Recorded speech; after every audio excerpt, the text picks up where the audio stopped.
நவராத்திரி தோன்றிய வரலாறு. பல ஆண்டுகளுக்கு முன்பு மகிஷாசுரன் என்ற ஒரு அசுரன் இருந்தான். அவன் பிரம்மாவை பிரார்த்தித்து ஒரு வரம் பெற்றான். எந்த ஆணாலும் அல்லது தேவராலும் என்னை வெல்ல முடியாது.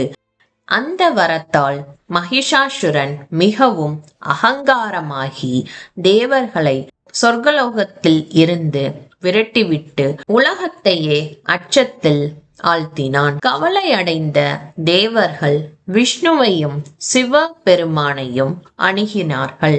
அனைத்து தேவர்களின் சக்தியும் ஒன்று சேர்ந்து ஒரு புதிய தேவியை உருவாக்கினார்கள். அவர்தான் துர்கா தேவி.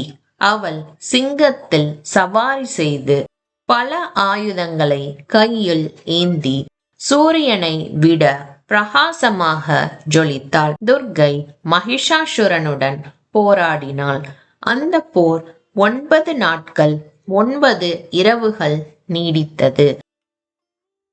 இறுதியில் 10வது நாளில் துர்கா தேவி மகிஷாசுரனை வென்றாள்.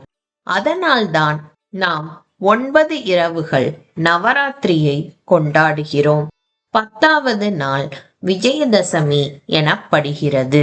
அது வெற்றி நாள் ஆகும். நவராத்திரி நமக்கு ஒரு பாடம் கற்பிக்கிறது.